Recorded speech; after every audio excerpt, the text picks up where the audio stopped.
kelompok skala 5 dan saya Raya Disnita Putri dengan NIM 02011182328032.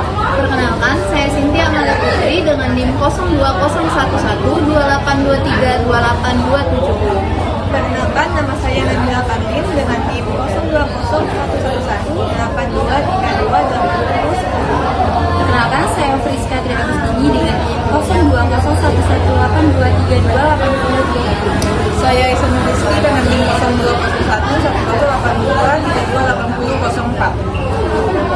02011182328004. Sejarah konstitusi di Indonesia. Seperti yang telah kita ketahui bahwa Indonesia merupakan salah satu negara yang menggunakan konstitusi tertulis, yaitu Undang-Undang Dasar Negara Republik Indonesia tahun 1945. Namun, UUD 1945 bukanlah satu-satunya konstitusi tertulis yang pernah berlaku di Indonesia, sebab sebelum dan sesudahnya Indonesia pernah memberlakukan konstitusi RIS, UUD 1950, dan pada akhirnya kembali lagi ke UUD 1945. Pada masa kolonial, pemerintah Hindia Belanda pernah memberlakukan Indisch Staatsregeling dan Regeringsreglement yang dijadikan hukum dasar layaknya sebuah undang-undang dasar. Menariknya lagi, Indisch Staatsregeling sebagai undang-undang justru mengatur secara mendetail keberadaan lembaga-lembaga negara di bawah pemerintahan Hindia Belanda. Tetapi, pergantian konstitusi di Indonesia selalu dilandasi oleh fakta dan keyakinan bahwa konstitusi pada saat itu dianggap sudah tidak sesuai lagi atau tidak relevan dengan perkembangan zaman. Yang pertama merupakan masa Regeringsreglement. Regeringsreglement secara harfiah berarti peraturan pemerintahan yang memiliki kedudukan setingkat undang-undang dasar. Sedangkan secara yuridis, RR atau Regeringsreglement adalah peraturan umum yang dijadikan sebagai peraturan dasar yang dibuat oleh Raja atau Ratu Belanda bersama parlemen untuk mengatur pemerintahan daerah jajahan di Hindia Belanda. Akan tetapi, Regeringsreglement juga pernah mengalami 4 kali perubahan atau amandemen. Yang pertama pada 22 Desember 1818, yang kedua pada 30 Agustus 1827, yang ketiga pada 16 Mei 1869, dan yang terakhir pada 20 Februari 1836. Beberapa organisasi negara yang pernah diatur dalam Regeringsreglement diantaranya yaitu Gubernur Jenderal, Parlemen, Mahkamah Agung, Pengawas Keuangan, dan Dewan Pertimbangan Agung. Yang kedua merupakan masa Indisch Staatsregeling. Indisch Staatsregeling adalah undang-undang dasar yang mengatur tata negara dan pemerintahan Hindia Belanda yang dimulai berlakunya pada 1 Januari 1926 sebagai pengganti dari Regeringsreglement karena adanya perubahan Grondwet Belanda pada 1922. Pada masa berlakunya, pembentukan peraturan di Hindia Belanda dilakukan oleh pemerintah Hindia Belanda bersama-sama dengan Volksraad atau parlemen atau lembaga perwakilan rakyat. Layaknya sebuah konstitusi, undang-undang ini juga mengatur masalah ketatanegaraan dan alat-alat kelengkapan negara di Hindia Belanda. Salah satu ketentuan menarik dari undang-undang ini adalah adanya pembagian golongan untuk masyarakat Hindia Belanda sebagaimana diatur dalam pasal 163 yang terdiri dari yang pertama, golongan Eropa, yang kedua golongan Timur Asing, dan yang terakhir adalah golongan pribumi atau bumi putra. Yang ketiga adalah masa Undang-Undang Dasar 1945. Sehari pasca proklamasi kemerdekaan Indonesia pada 17 Agustus 1945, Panitia Persiapan Kemerdekaan Indonesia mengesahkan konstitusi atau UUD 1945 yang selanjutnya dikukuhkan oleh Komite Nasional Indonesia Pusat yang bersidang pada tanggal 29 Agustus 1945. Adapun Undang-Undang Dasar 1945 ini merupakan rancangan dari BPUPKI yang dibentuk pada 29 April 1945. Menariknya, PPKI secara matematis hanya memerlukan waktu kurang dari 24 jam untuk mengesahkan RUU. Waktu yang teramat cepat ini disebabkan banyaknya tuntutan serta keadaan yang mendesak dan mengharuskan negara Indonesia yang baru saja merdeka untuk segera memiliki konstitusi. Selain itu, dengan melihat situasi politik yang masih dalam suasana perang Pasifik, menjadikan PPKI tidak memiliki banyak waktu untuk melakukan perdebatan dalam membahas Undang-Undang Dasar, sehingga founding father kita sepakat untuk mengesahkan terlebih dahulu konstitusi yang telah mereka susun sebelumnya sebagai konstitusi sementara sampai dengan adanya waktu yang memungkinkan bagi mereka untuk menyempurnakannya. Naskah Undang-Undang Dasar 1945 yang disahkan oleh PPKI ini terdiri atas pembukaan, isi atau batang tubuh yang terdiri dari 16 bab, 37 pasal, aturan peralihan 4 pasal, aturan tambahan 2 ayat, dan penjelasan. Beberapa pokok-pokok sistem pemerintahan negara yang diatur dalam UUD 1945 diantaranya itu seperti yang pertama, Indonesia adalah negara yang berdasarkan atas hukum. Yang kedua, sistem konstitusional. Yang ketiga, kekuasaan negara tertinggi berada di Majelis Permusyawaratan Rakyat. Yang keempat, presiden sebagai penyelenggara negara posisinya di bawah MPR. Yang kelima, presiden tidak bertanggung jawab kepada DPR. Yang keenam, menteri negara adalah pembantu presiden dan tidak bertanggung jawab kepada DPR. Yang ketujuh, kekuasaan kepala negara atau presiden tidak terbatas. Sementara itu, aturan peralihan dalam UUD 1945 berfungsi sebagai jembatan kekuasaan, sebab pada saat itu Indonesia belum memiliki perangkat layaknya negara yang baru saja merdeka. Apabila merujuk pada pasal 1 sampai pasal 4 aturan peralihan, disepakati seperti berikut. Yang pertama, Panitia Persiapan Kemerdekaan Indonesia mengatur dan menyelenggarakan kepindahan pemerintahan kepada pemerintahan Indonesia. Kemudian di pasal 2, segala badan negara dan peraturan yang ada masih langsung berlaku selama belum diadakannya yang baru menurut Undang-Undang Dasar ini. 4. Konstitusi RIS. Jadi asal konferensi meja bundar KMB yang dilaksanakan antara pemerintah Republik Indonesia dengan Kerajaan Belanda pada 23 Agustus 1949 di Den Haag, Belanda menghasilkan berdirinya Republik Indonesia Serikat atau RIS. Jadi konferensi tersebut dihadiri oleh Muhammad Hatta sebagai delegasi Republik Indonesia, lalu Sultan Hamid II sebagai delegasi daerah-daerah yang membentuk aliansi untuk permusyawaratan federal atau Begin Most for Federal Overleg atau BFO, dan Mr. J.H. van Marseven sebagai delegasi pemerintahan Belanda. Jadi sidang KMB ini ditutup pada 2 November 1949 dan berhasil menyepakati 3 hal. Lalu kesepakatannya itu antara lain: 1. Mendirikan negara Indonesia Republik Indonesia Serikat atau RIS. Lalu yang kedua adalah penyerahan kedaulatan kepada RIS yang berisi 3 hal, yaitu 1. Piagam penyerahan kedaulatan dari Kerajaan Belanda kepada pemerintahan RIS.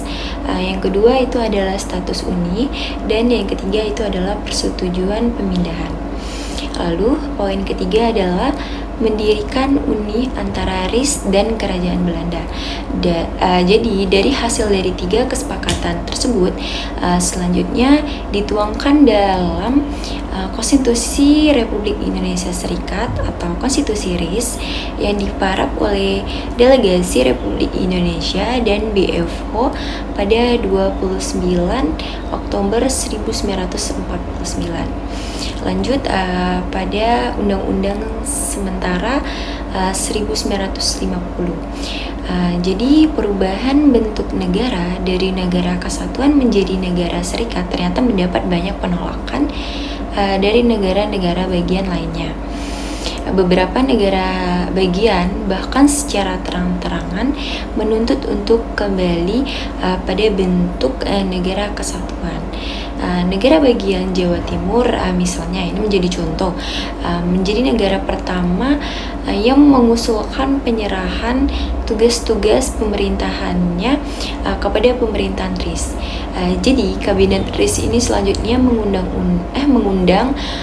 undang-undang darurat nomor 10 pada tahun 1950 yang mengatur penyerahan tugas-tugas pemerintahan di Jawa Timur kepada komisaris pemerintahan. Selanjutnya, negara Pasundang ikut mengusulkan agar tugas-tugas pemerintahannya diambil alih oleh pemerintahan RIS. Kemudian pada akhirnya negara-negara bagian lainnya melakukan hal yang sama. Sampai pada awal bulan Mei 1950 tinggal negara bagian Indonesia Timur dan negara bagian Sumatera Timur saja yang belum menyerahkan tugas-tugasnya. Jadi kegelisahan negara-negara bagian terkait keinginan untuk kembali ke negara kesatuan kemudian ditangkap oleh parlemen. Jadi pada 19 Mei 1950 ditandatangani Piagam Persetujuan antara Republik Indonesia Serikat dan Republik Indonesia untuk kembali ke bentuk negara kesatuan.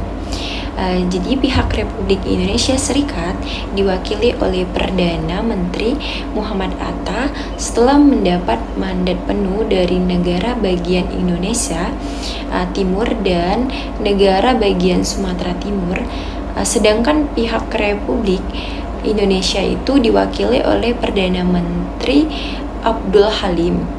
Selanjutnya untuk menindaklanjutinya, maka dibentuk sebuah panitia yang bertugas membuat rencana undang-undang dasar sementara atau UU DS yang nantinya disampaikan kepada Badan Pekerja KNIP Republik Indonesia, DPR, dan Senat RIS.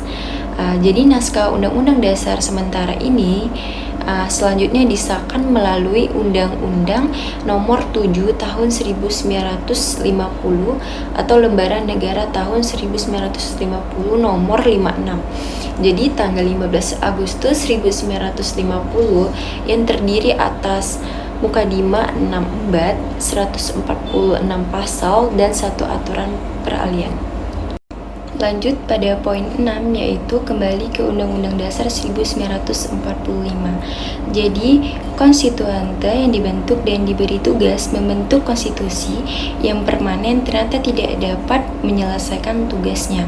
Bahkan selama hampir 2,5 tahun bersidang, konstituante tetap tidak dapat membuat konstitusi karena tidak pernah mencapai quorum 2/3. Situasi ini kemudian diperparah dengan munculnya pemberontakan di beberapa daerah seperti D1 atau T1 di Aceh pada 20 September 1953 dan kelompok-kelompok pemerintahan Revolusioner Republik Indonesia atau PRRI atau Permesta pada tanggal 15 Februari 1958. Bahkan adanya konflik kepemimpinan di kalangan elit politik yang tidak terselesaikan sampai membuat Wakil Presiden Muhammad Hatta mengundurkan diri pada tanggal 1 Desember 1956. Menghadapi hal ini, Presiden Soekarno kemudian memberikan amanat kepada sidang konstituante dengan membuat anjuran kepada negara dan pemerintah untuk kembali ke Undang-Undang Dasar 1945 tanpa melalui proses amandemen. Ada 4 alasan penting Presiden menggunakan jalur penyelesaian ini. Pertama, dalam keadaan genting saat itu, yaitu Undang-Undang Dasar 1945 bisa menjadi jalan keluar. Lalu yang kedua itu adalah makna simbolis. Undang-Undang Dasar 1945 sangat besar, yaitu sebagai undang-undang dasar yang berakar pada kebudayaan Indonesia dan merupakan merupakan perwujudan ideologi Indonesia yang sesungguhnya. Lalu poin yang ketiga adalah struktur organisasi negara yang digariskan Undang-Undang Dasar 1945 akan memperlancar jalannya pemerintahan yang efektif. Lalu yang keempat itu adalah kembali ke Undang-Undang Dasar 1945 yang benar-benar sesuai dengan hukum yang berlaku. Namun, amanat presiden ini justru menjadi perdebatan panas yang tidak pernah terselesaikan dalam konstitusi, terutama mengenai kembalinya konstitusi ke Undang-Undang Dasar 1945. Keterpurukan dalam sidang konstituante membuat Presiden Soekarno ini menggunakan jalur darurat dengan mengeluarkan dekret presiden pada 5 Juli 1959 yang isinya itu yang pertama menetapkan pembubaran konstituante. Lalu yang kedua itu menetapkan Undang-Undang Dasar 1945 berlaku lagi untuk seluruh bangsa Indonesia dan seluruh tumpah darah Indonesia.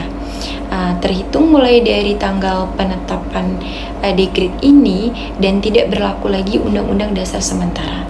Lalu poin yang ketiga adalah pembentukan Majelis Permusyawaratan Rakyat sementara yang terdiri atas anggota-anggota Dewan Perwakilan Rakyat ditambah dengan aturan-aturan dari daerah dan golongan serta pembentukan Dewan Pertimbangan Agung sementara akan diselenggarkan dalam waktu sesingkat-singkatnya. Lalu selanjutnya itu pasca reformasi tahun 1998 Undang-Undang Dasar 1945 diamandemen sebanyak 4 kali, yaitu yang pertama amandemen pertama Undang Dasar 1945 yang ditetapkan pada tanggal 19 Oktober tahun 1999 dan berhasil mengamandemen sebanyak 9 pasal. Lalu yang kedua itu ada amandemen kedua Undang-Undang Dasar 1945 yang ditetapkan pada tanggal 18 Agustus 2000 yang mengamandemen sebanyak 25 pasal. Lalu yang ketiga itu adalah amandemen ketiga Undang-Undang 1945 yang ditetapkan pada tanggal 9 November tahun 1999 dan mengamandemen sebanyak 23 pasal. Dan amandemen keempat adalah Undang-Undang Dasar 1945 yang ditetapkan pada tanggal 10 November 2002 dengan hasil mengamandemen 13 pasal serta 3 pasal aturan peralihan dan 2 pasal aturan tambahan. Selanjutnya, saya, Raya, akan membahas tentang nilai dan klasifikasi konstitusi. Pertama, nilai konstitusi. Carl Winston dalam bukunya yang berjudul Reflection on the Value of Constitutions in Our Revolutionary Age membagi nilai konstitusi menjadi 3, yakni pertama, nilai semantik. Konstitusi dapat dikatakan bersifat semantik jika dilaksanakan dengan penuh, namun hanya sebatas formalitas saja untuk menjalankan kekuasaan politik. Artinya, konstitusi hanya sebatas legalitas penguasa untuk mengatur, tetapi dalam hal ini dibekukan demi kepentingan penguasa atau kepentingan pemegang kekuasaan yang sebenarnya. Kedua, klasifikasi konstitusi. Konstitusi sebagai sebuah dokumen hukum tertinggi suatu negara juga dipengaruhi oleh tradisi di masing-masing setiap negara tersebut. Para ahli mengklasifikasikan konstitusi dengan jumlah yang berbeda-beda, tetapi apabila dirangkum, klasifikasinya antara lain yang pertama, konstitusi tertulis atau bernaskah dan konstitusi tidak tertulis. Konstitusi dianggap tertulis atau bernaskah apabila dituangkan ke dalam naskah atau tulisan yang termuat dalam undang-undang, dan dikatakan konstitusi tidak tertulis jika tidak dituangkan ke dalam naskah seperti kebiasaan ataupun konvensi. 2. Konstitusi fleksibel dan konstitusi rigid. Konstitusi bersifat fleksibel apabila isinya dapat menyesuaikan dengan perkembangan zaman atau mudah dilakukan perubahan, sementara itu, konstitusi memiliki sifat rigid apabila kedudukannya atau derajatnya lebih tinggi dari peraturan perundang-undangan yang lain dan hanya dapat diubah dengan cara yang khusus. Negara Indonesia sendiri memiliki konstitusi yang rigid, yaitu Undang-Undang Dasar 1945. Ketiga, konstitusi derajat tinggi dan konstitusi tidak derajat tinggi. Keempat, konstitusi serikat dan konstitusi kesatuan. Di dalam negara serikat terdapat pembagian kekuasaan antara pemerintahan negara serikat dan pemerintahan negara-negara bagian yang diatur dalam konstitusinya. Sementara di negara kesatuan, pembagian kekuasaan kepada negara bagian tidak ditemukan sebab semua kekuasaan berada di tangan pemerintah pusat. 5. Konstitusi pemerintahan presidensial dan pemerintahan parlementer. Klasifikasi konstitusi ini dikaitkan dengan bentuk pemerintahan dari negara tersebut. Dan yang keenam, konstitusi republik dan konstitusi kerajaan.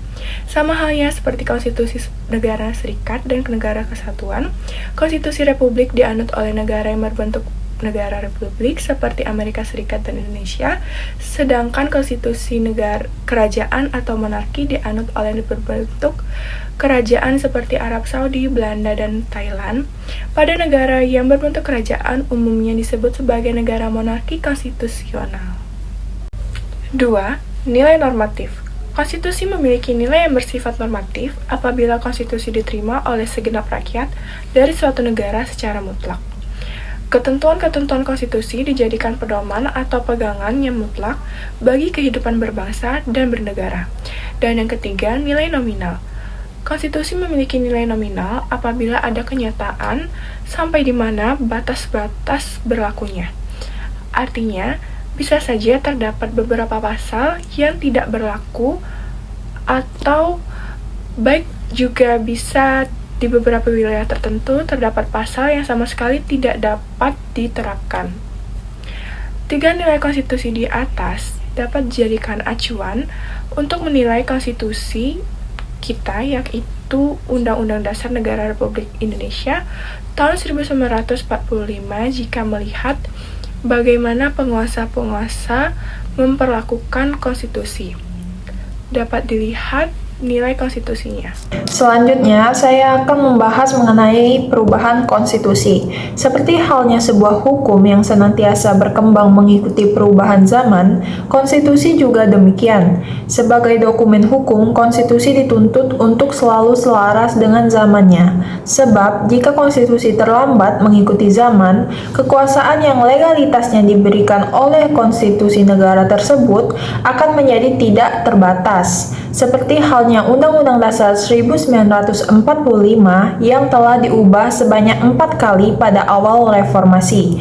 Adapun istilah yang paling umum digunakan untuk menyebut perubahan konstitusi adalah amandemen. Terdapat 4 metode amandemen konstitusi, yaitu pertama, perubahan konstitusi melalui badan legislatif. Secara natural, badan atau lembaga legislatif memang diamanahi tugas untuk membentuk undang-undang. Namun, terlepas dari ini, lembaga legislatif dapat mengubah konstitusi dengan suara mayoritas khusus. Di Indonesia, perubahan konstitusi dilakukan dalam sidang Majelis Permusyawaratan Rakyat atau MPR. Adapun rambu-rambu perubahan konstitusi di Indonesia diatur dalam pasal 37 Undang-Undang Dasar 1945. Kedua, perubahan konstitusi melalui referendum. Referendum diartikan sebagai persetujuan rakyat secara langsung.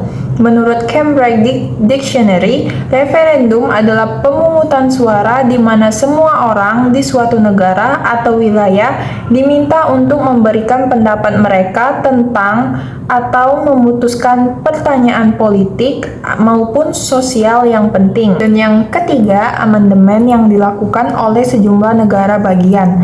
Pada negara yang terbentuk serikat atau federasi, umumnya ada syarat dari semua negara bagian untuk amandemen konstitusi.